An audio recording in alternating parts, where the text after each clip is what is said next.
సిటీలో ప్లాట్ కొనండి. ఫ్యూచర్ లో మీరు కోటీశ్వర్లుగా మారే అవకాశం కోసం వెంటనే మాకు కాల్ చేయండి. నమస్కారం. కార్తీక పురాణం 15వ రోజు పారాయణలోకి వచ్చాం.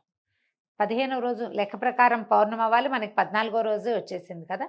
మన ఈ పురాణంలో మాత్రం ఇది పౌర్ణమి రోజుగా చెప్పబడుతోంది. 15వ నాడు పౌర్ణమి అని. మనం సాధారణంగా ఏం చేస్తామంటే ఏదైనా కొన్ని 4 మంచి విషయాలు విన్నామనుకోండి, ఏ 4 మంచి విషయాలు విన్నా అందులో ఒకటైనా ఆచరిస్తాం. అందుకని తరచుగా మంచి విషయాలు వినాలని పూర్వం ఏం చేసేవాళ్ళు మన ప్రాంతాల్లో, ఏదైనా పండగ అంటే, ఏదైనా ఫంక్షన్ అంటే హరికథలు అవి వినిపించేవాళ్ళు. హరికథ కాలక్షేపం చేసేవాళ్ళు, బుర్రకథ కాలక్షేపం చేసేవాళ్ళు, మహాభారత ప్రవచనం జరిగేది, పాండవ ఉద్యోగ విజయాలు వినేవాళ్ళం, నాటకాలు వేసేవాళ్ళు, ఇవన్నీ జరుగుతుండేవి. వీటిల్లో నుంచి ఏదో ఒక బోధ మన చెవిన పడుతూ ఉండేది. ఇది ఇలా చేస్తే మంచిది, దీనివల్ల ముక్తి వస్తుంది, మోక్షం వస్తుంది, లేదా డబ్బు దశకం ఏమిటో వస్తాయి. ఏదైనా సరే మనకి ఏది కావాలో అది లభించాలంటే మనం చేస్తున్న సాధారణ క్రియాకలాపాలు, మన మానవ ప్రయత్నంతో పాటు దైవ సహాయం కూడా తప్పకుండా తీసుకోవాలని ప్రబోధించే ఎన్నో రకాల గాథలని, కథలని మనం అయాచితంగా ఏ ప్రయత్నం చేయకుండానే వినేవాళ్ళం. ఈ మానవులకు అలాంటి అవకాశం ఉంది కదా, వింటాం కదా. ఈ వినేటప్పుడు ఏం చేస్తాము, అందులో నుంచి కొంతనైనా మనం దాన్ని మన జీవితాలకి ఉపయోగించుకుంటాం. ఏదో యూట్యూబ్ చూస్తామనుకోండి, ఇప్పుడు అదే కదా మనం చెప్పుకోవాల్సిన ఉదాహరణ. ఈ పువ్వులతో పెట్టుకుంటే అది, ఆకులు పెట్టుకుంటే ఇది, ఈ కూర తింటే అదేంటో B12 వస్తుంది, ఇంకోటి ఏమిటో పులుసు చేసుకుంటే D6 ఏమిటో వస్తుంది. ఇవన్నీ వింటే ఒకటైనా గుర్తుంటుంది మనకి. ఆ ఒక్కటి చేస్తాం, అది మనకి ఉపయోగపడుతుంది.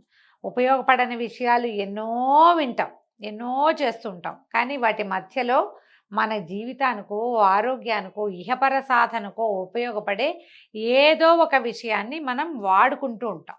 ఈ ఋషులు కూడా అట్లా చేశారు చూడండి.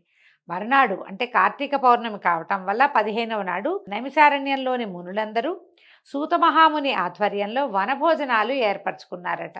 వనభోజనాలు ఇప్పటిదాకా వనభోజన హడావిడి మనం వినలేదు చూడండి. కార్తీకంలో మొదటి రోజు నుంచి వనభోజనాలు చేయొచ్చు, ఎప్పుడైనా సరే చేసుకోవచ్చు. ఈ వనభోజనాన్ని ఎలా చేసుకోవాలి అంటే, మనం ప్రత్యేకంగా బాగా చెట్లున్న వనంలో తప్పకుండా ఫలవంతమైన ఉసిరి చెట్టు ఉన్న చోట ఒక ఉసిరి చెట్టు ఉండాలి. ఈ కార్తీకంలో ఉసిరి చెట్టు ఇంపార్టెంట్, మనకు తెలిసిందే కదా. ఉసిరి చెట్టు కింద సాలగ్రామారాధన కానీ, విష్ణువారాధన కానీ, లేదా శివారాధన, లింగాభిషేకం కానీ నిర్వహించి సాటి వారందరితోటి కలిసి ఈ చెట్ల కింద ఒక కార్తీక వన భోజనాన్ని నిర్వహించుకోవాలి. ఇక్కడున్న మునులందరూ ఇంత పూర్వం ఎప్పుడు చేయలేదట, ఇంతకుముందు చేయలా. ఇప్పుడు ఏం చేశారు, ఈయన మన సూత మహాముని ఆధ్వర్యంలో వనభోజనాలు ఏర్పాటు చేసుకున్నారు. ఆయన చెప్పాడు కదా, ఇప్పుడు 10 రోజుల నుంచి రోజు మంచి విషయాలు చెప్తున్నాడు. మరి అవన్నీ వింటున్నప్పుడు ఏదో ఒకటి చెయ్యొద్దు, మనం కూడా అట్లాగే చేస్తాం కదా. ధాత్రీ వృక్ష సమితమైన చక్కటి ప్రదేశానికి చేరారు. ఎక్కడైతే ఉసిరిక చెట్లు ఉన్నాయో అక్కడికి వెళ్ళారట. ఒక ఉసిరి చెట్టు కింద చక్కగా శుభ్రం చేసి, గోమయంతో అలికి, పంచవర్ణాలతోటి ముగ్గులు పెట్టి, పంచపల్లవాలతోటి కలశాన్ని ఏర్పరిచి, కార్తీక దామోదరుడుగా ప్రఖ్యాతుడైన శ్రీహరి ప్రతిమని, చతుర్భుజుడైన విష్ణు ప్రతిమని ఏర్పరిచారు. వీళ్ళు సాలగ్రామ ఆరాధన చేసినట్టు కనిపించట్లేదండి, అట్లా చెప్పల. సాలగ్రామ ఆరాధన చేయలే, మట్టితోటి విష్ణువు యొక్క ప్రతిమని తయారు చేసుకున్నారు. ఉసిరికలతోటి హరిని పూజించారు. ధాత్రీ ఫలం సమర్పయామి అన్నారనమాట. అంటే అన్ని రకాల అర్చనలు ధాత్రీ ఫలంతో, ఉసిరికాయతోటే చేశారు. తర్వాత ఏం చేశారు, గోవిందనామస్మరణతోటి వనభోజన సమారాధన నిర్వహించారు. మామూలుగా మనం వనభోజనాలకు వెళ్తామా, అందరూ కబుర్లు చెప్పుకుంటుంటారు, మధ్యలో ఏమిటది రకరకాల ఆడతారు, తంబోలా ఆడ్డాలు, ఇవన్నీ ఆడుకుంటారండి. ఈ మధ్యలో ముఖ్యంగా చేయవలసింది వనభోజనాల్లో దామోదర ప్రీతి కోసం గోవిందనామస్మరణ. చక్కగా ఎవరైనా దేవుడికి సంబంధించిన పాటలు పాడడము, పద్యాలు పాడడము, శ్లోకాలు పాడడము, భోజనకాలే గోవిందనామస్మరణ, గోవింద గోవింద అనటం, అలాంటిదైనా చేయాలి. మనం వెళ్ళాం కదా అని మన వస్తువులు ప్రదర్శించుకోవటము, తర్వాత మనం కబుర్లు చెప్పుకోవటము, వ్యాపార సంబంధాలు విస్తరించుకోవడానికి కాదండి వన సమారాధన. భగవత్ ప్రీత్యర్థమే కార్తీకంలో వన సమారాధనలు చేసేవాళ్ళు చేస్తున్నారు, చెయ్యాలి కూడా. అందరూ కలిసి చాలామంది మనకు పేపర్లలో కూడా కనిపిస్తుంటాయి, వైశ్యుల కార్తీక సమారాధన ఇలాంటివి పెడతారు. ఆ సమారాధనలు చేసినప్పుడు భగవన్నామ స్మరణతోటి సమారాధనని పూర్తి చేసుకోవాలి. వీళ్ళందరూ ఏం చేశారు, నా గోవిందనామ స్మరణతోటి వనభోజన సమారాధన నిర్వహించారు. అందరూ చక్కగా భోజనాలు చేశారు. చేసిన తర్వాత సాయంకాలం తదనంతర విధులన్నింటినీ నిర్వహించుకుని సాయంకాలము సంధ్యావందనాలు పూర్తి చేసుకున్న వాళ్ళే తులసి బృందావనాన్ని ఏర్పరచుకున్నారు. ఉదయమేమో వీళ్ళు మునులందరూ కలిసి కార్తీక సమారాధన నిర్వహించారు. ఈ సమారాధన చేసుకునేటప్పుడు సమారాధన అంటే మనమే కాకుండా తమని ఆశ్రయించుకున్నటువంటి పశుపక్ష్యాదులకి, తర్వాత వనచరులు బోళ్ళంతమంది వీళ్ళకి సప్లై చేస్తారు. అవి ఇవి బియ్యము అవి తెచ్చిపెట్టేందుకు వనచరులు వస్తారు. నాయన రేపు సమారాధన మీరు కూడా ఇక్కడే వచ్చి భోజనం చేయండి అని వాళ్ళని కూడా పిలిచి వాళ్ళకు కూడా భోజనం పెట్టారు. సాయంకాలం ఏం చేశారు, తులసి బృందావనాన్ని ఏర్పరచుకున్నారు. ఇప్పుడు ఇక్కడ ఏం చేశారు, ఒక తులసి చెట్టుని ప్రతిష్ఠ చేశారు ప్రత్యేకంగా. బృందావనం అంటే ఎక్కువ తులసి చెట్లు కూడా పెట్టి ఉండొచ్చు బహుశా. చక్కగా అలికి ముగ్గు వేసి లక్ష్మీప్రదంగా అలంకారం చేశారు తులసీదేవిని. అక్కడ పునః మళ్ళీ సాయంకాలం పొద్దున సమారాధన కార్తీక దామోదరుడు వెళ్ళిపోయాడు.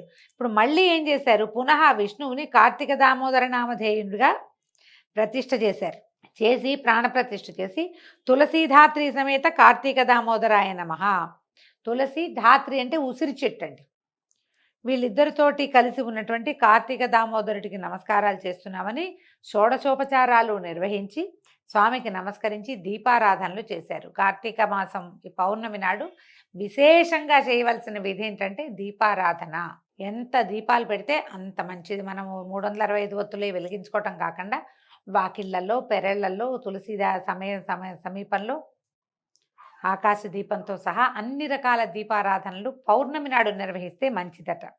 ఇక ధ్యానము, ఆవాహనము, ఆసనము, అర్ఘ్యము, పాద్యము, ఆచమనము, మధుపర్కము, స్నానము, వస్త్రము, ఆభరణము, గంధము, పుష్పములు, అక్షతలు, ధూపదీప నైవేద్యాదులు, పుష్పహారాలంకరణ, అనేకానేక స్తోత్రనామావళులతోటి నమస్కారాలతోటి షోడశోపచారాలు నిర్వహించి కార్తీక దామోదరుని తులసీధాత్రి సమేత కార్తీక దామోదరుని పరిపరి విధాలుగా పూజించారు. అక్కడి నుంచి ఏం చేశారు, ఇంతకుముందు మనం దీపస్తంభం చెప్పుకున్నాం, ఇక్కడేమో దీపాలు పెట్టారని చెప్పామా.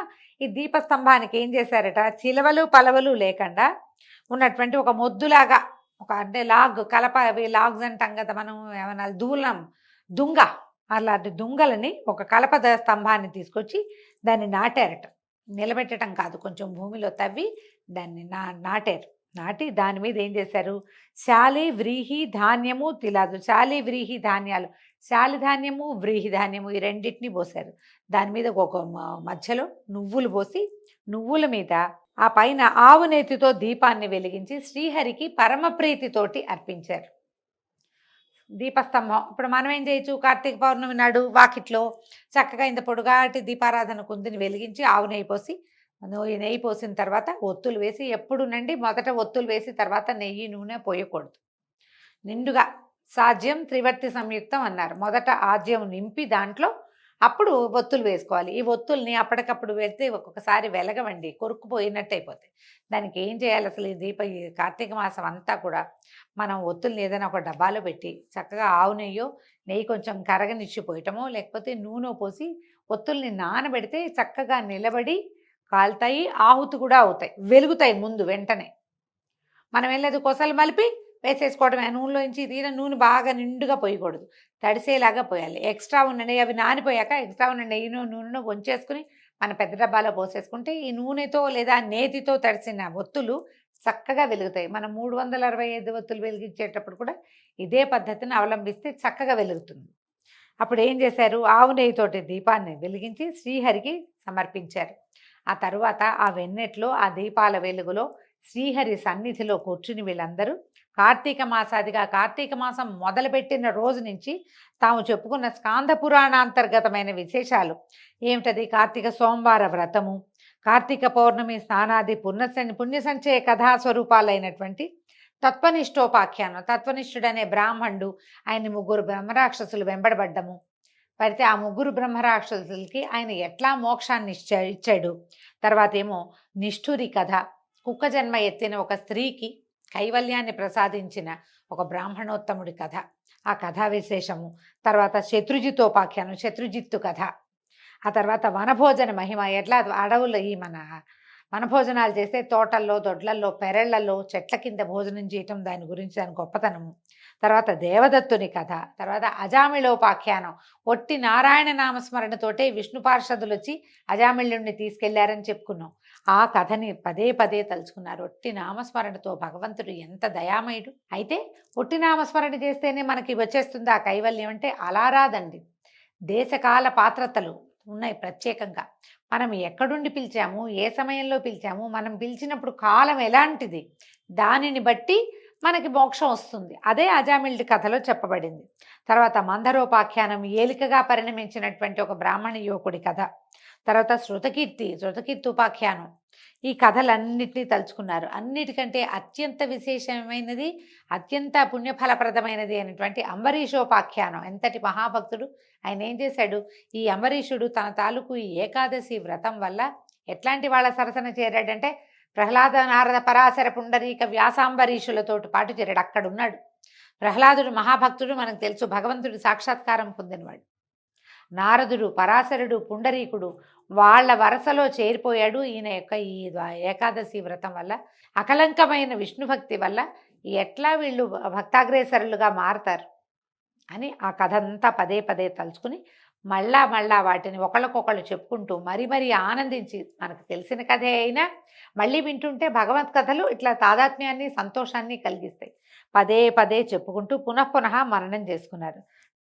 తర్వాత ఏం చేశారు, మునులందరూ కూడి యజ్ఞదర్శనార్థము, సూతుల వారిచే ప్రవచించబడే సంపూర్ణ కార్తీక మహాపురాణ శ్రవణార్థము నైమిసారణ్య సమాగతులైన సద్బ్రాహ్మణులకు ఉసిరికలని, కార్తీక దీపాలను, దక్షిణ తాంబూలాదులతో సహా సమర్పించారు. అప్పుడు ఈ నైమిసారణ్యంలోనే ఉన్నటువంటి మునులు వాళ్ళు ఏంటంటే హోస్ట్లు, వీళ్ళకి గెస్ట్లుగా ఎవరెవరు వచ్చారు, ఇక్కడ పెద్ద యజ్ఞం జరుగుతుంది, యజ్ఞం చూడడానికి దేశాల నుంచి ఏ ఊళ్ళ నుంచో ఎంతోమంది బ్రాహ్మణులు వచ్చారు. తర్వాత వేద పండితులు వచ్చారు వాళ్ళందరికీ. తర్వాత ఇంకా ఏమిటి, నైన సూతమహాముని వచ్చాడు, ఈయనతో కార్తీక పురాణం చెప్తున్నట్ట విందామని వచ్చిన వాళ్ళు. వీళ్ళందరికీ ఏం చేశారు, ఉసిరికలని, కార్తీక దీపాలని, దక్షిణ తాంబూలాదులను కూడా సమర్పించారు. ఇప్పుడు దీపదానం చాలా అద్భుతమైందని చెప్పాం కదా. వీళ్ళకేం వెండి దీపాలు, బంగారు దీపాలు ఏం అక్కర్లేదండి. పిండితో దీపం చేయటం, దీపాన్ని సమంత్రకంగా తాంబూలంగా ఇవ్వటం. దీపాన్ని ఇచ్చారట. కార్తీక దీపాలతో పాటు ఉసిరికలని తాంబూలంలో పెట్టి ఇస్తే చాలా విశేషం అండి. ఉసిరికాయలు మనం 1 కేజీ కొనుక్కున్నాం, 1/2 కేజీ పక్క వాళ్ళకో వెనక వాళ్ళకో ఇవ్వండి, చాలా మంచిది ఈ సీజన్లో, ఈ కాలంలో కనుక ఇస్తే.